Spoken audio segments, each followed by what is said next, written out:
This is the second video for section 11.1 on sequences.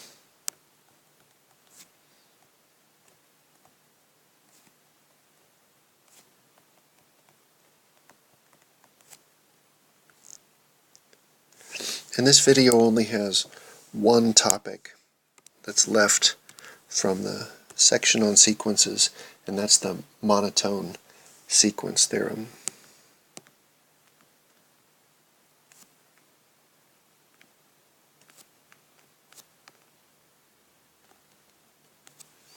And here's the big idea with respect to monotone sequences.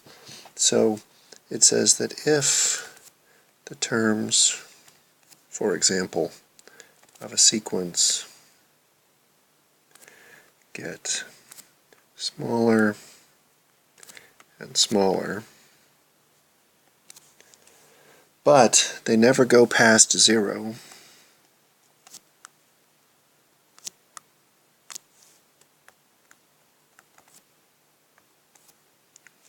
so graphically, for instance, that means that the terms, maybe I start here with n equals 1,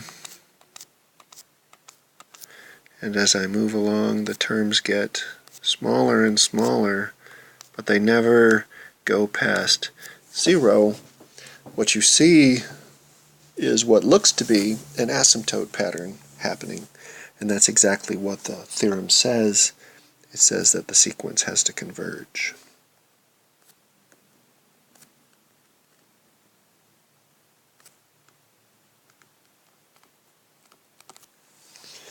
Now, for us to make a formal statement of that theorem, we need some definitions. So the first term in the definition is for a sequence to be decreasing.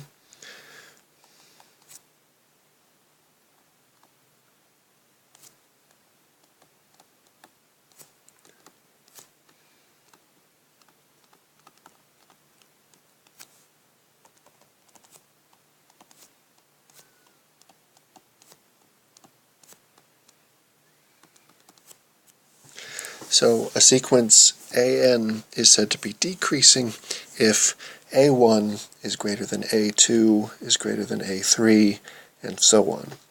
So that says that the sequence of numbers, those numbers are getting smaller, so they're decreasing, and they're strictly decreasing.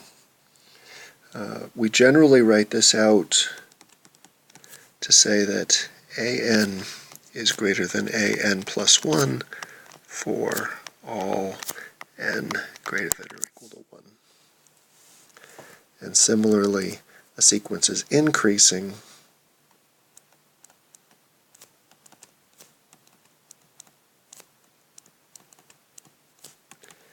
if an is less than an plus 1 for all n greater than or equal to 1.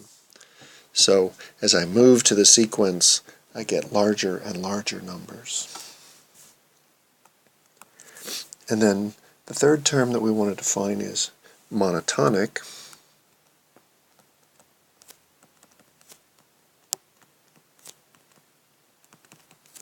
Some people call this monotone.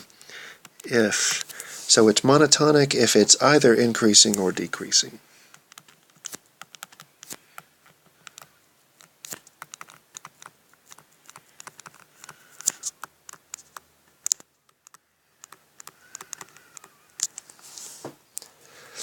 So on the next page I want to consider an example of a monotonic sequence.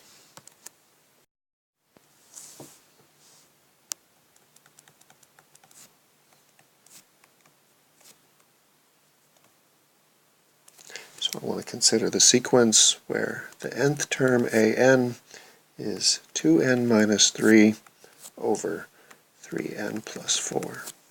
And I want to ask if that sequence is monotonic.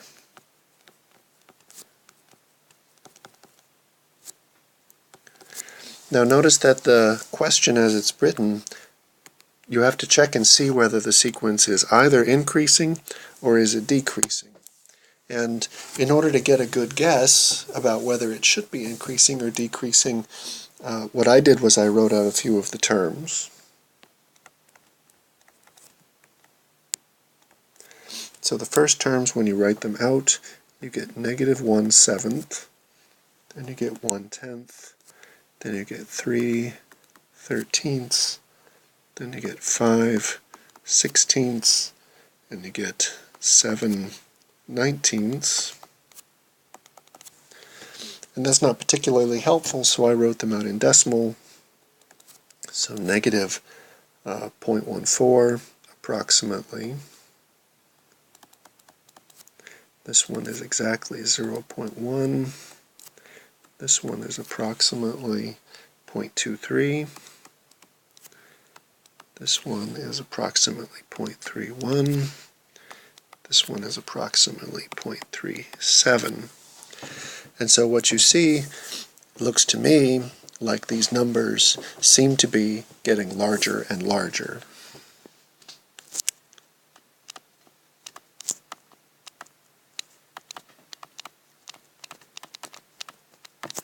Now, this is the first part of the exercise. That's us making a guess as to whether the sequence is increasing and therefore monotonic. The second half of the example, you have to actually prove that it is monotonic, that it is increasing. So we need to check and see whether or not an is less than an plus 1. And this is true if and only if 2n minus 3 over 3n plus 4 is strictly less than 2 times n plus 1 minus 3 over 3 times n plus 1 plus 4. So what did I do here? I wrote out what an is, and I wrote out what an plus 1 is. That's what I get by changing all the n's to n plus 1's. And I'm saying that an is less than an plus 1 if and only if an is less than an plus 1. Now, to understand whether or not this right-hand statement is holding true, I want to simplify that blue expression. So this is true if and only if 2n minus 3 over 3n plus 4 is strictly less than. When I multiply out that numerator, I get 2n minus 1, and when I write out that denominator, I get 3n plus 7. And now, because what I'm going to do is I'm going to cross multiply, so this is 2n minus 3 times 3n plus 7, strictly less than 2n minus 1 times 3n plus 4. And that first inequality is true if and only if the second inequality is true, because I'm cross-multiplying by positive numbers.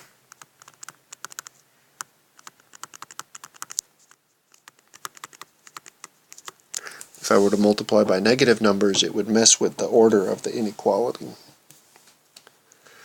Now, this left-hand expression, when I multiply it out, we get 6n squared plus 5n minus 21, and the right-hand expression is 6n squared plus 5n minus 4. Now, this inequality holds. What I can do is I can cancel the 6n squareds, I can cancel the 5n's, and that's true if and only if negative 21 is less than negative 4. And that is always true. And so we get to conclude from this logical statement, because negative 21 is always less than negative 4, I get to conclude, because of the sequence of if and only if statements, that this is always true as well. And so our conclusion is that the sequence is increasing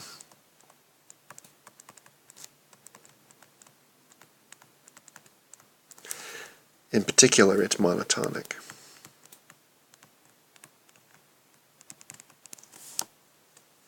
And that's the answer, although the solution for this example involves the entire logical sequence of that proof.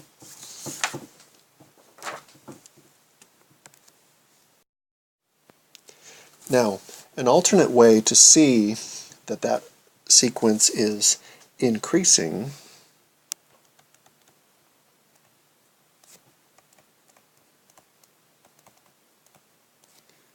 is to note that, right, so my sequence an is 2n minus 3 over 3n plus 4. I can write that in terms of a function, f of x, which is 2x minus 3 over 3n plus 3x plus 4.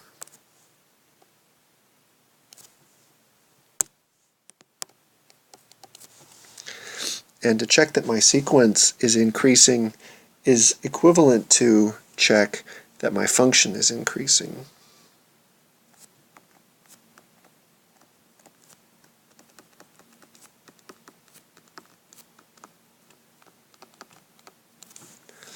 And I can do that by using the derivative.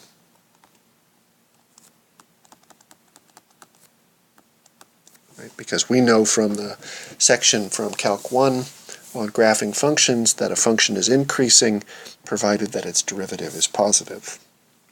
And when I take the derivative of that function using the quotient rule,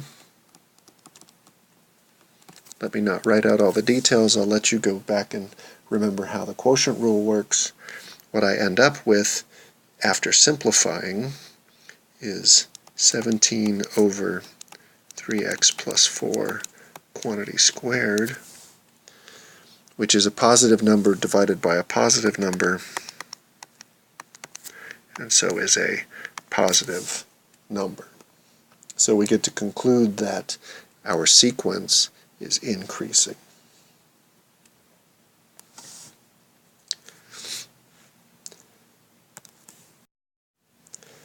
The next term we need in order to understand the monotone sequence theorem is what it means for a sequence to be bounded.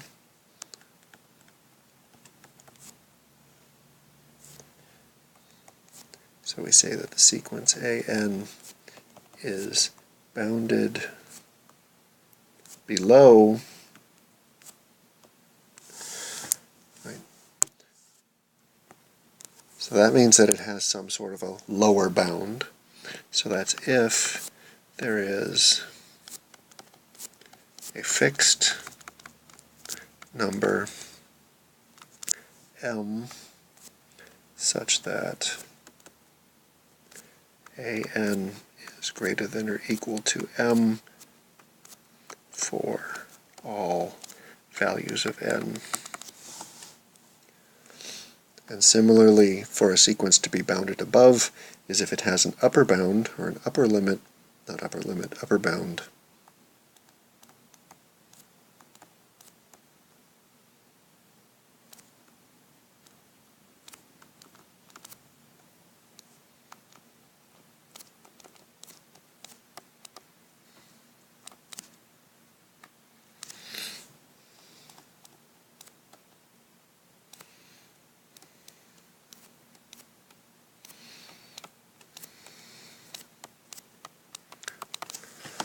So that's if it has an upper bound, and then the sequence is bounded if it is bounded above and bounded below.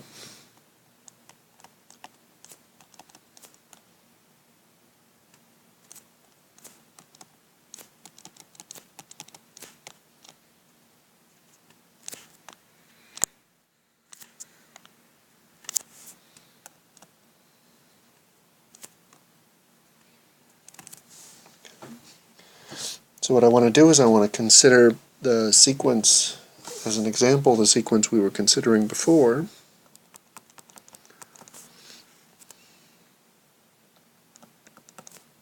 So 2n minus 3 over 3n plus 4.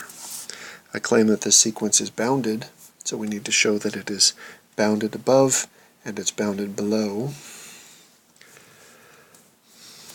So the first thing to note about this, we already showed that this sequence is increasing.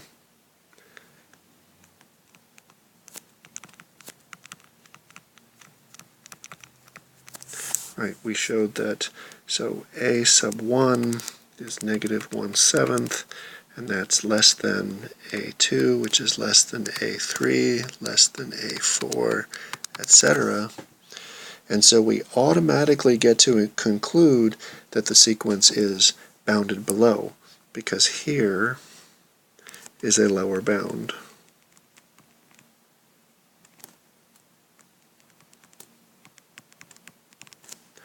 So this sequence is bounded below. On the next page, what we'll show that it's also bounded above.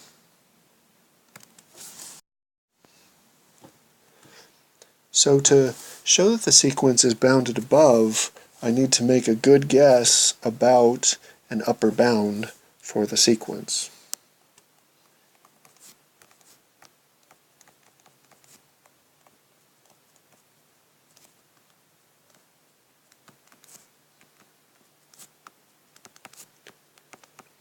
And I'm going to try the upper bound m equals 2/3, and I'll tell you why I'm going to use the bound m equals 2/3 is that I know that this sequence converges because it's represented by a rational function that has degree 1 in the numerator, degree 2 in the denominator, and so the ratio of the leading coefficients is going to be the limit. And if I suspect that a function is going to be bounded, then frequently the limit is a good bound for it, although one has to be very careful. That's why I say we're going to try m equals 2/3. So I need to show that an is less than or equal to 2/3 for all n greater than or equal to 1. And we'll do that again using a logical sequence of if and only if statements. So I need to show that 2n minus 3, sorry, did I rewrite my sequence wrong? I guess that should be 2n minus 3 over 3n plus 4. So 2n minus 3 over 3n plus 4. I want that to be less than or equal to 2/3. And that's true if and only if, when I cross multiply again, 3 times 2n minus 3 is less than or equal to 2 times 3n plus 4. And when I simplify the left-hand side and the right-hand side, we get 6n minus 9 less than or equal to 6n plus 8. So those are less than or equal to in that order if and only if minus 9 is less than or equal to 8, which is true. And so we get to conclude that this is true. Now, what is the point of checking this is that the monotone convergence theorem or the monotone sequence theorem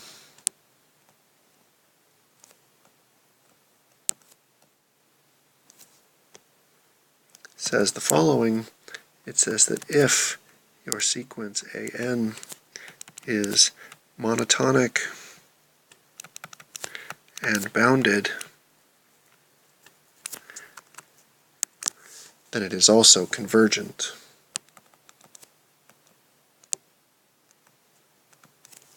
In other words, it has a limit. So we get to conclude from our example that the sequence 2n minus 3 over 3n plus 4, because we showed that it is monotonic and bounded, we get to conclude that it actually has a limit. Now, with this example, like I mentioned before, you can actually check the limit by hand.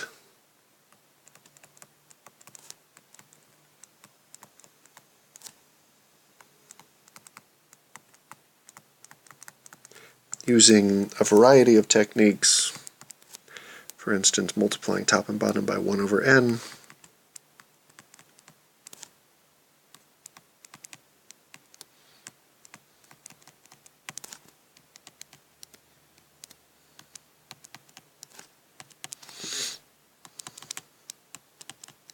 So I get that this is the same thing as the limit as 2 minus 3 over n divided by 3 plus 4 over n.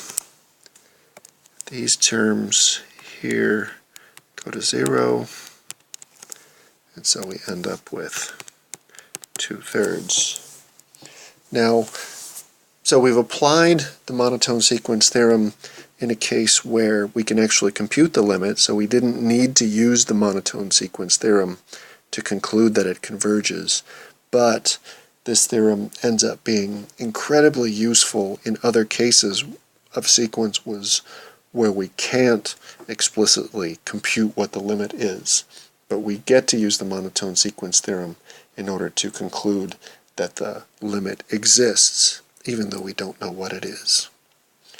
So this is the end of the second lecture on section 11.1 on sequences.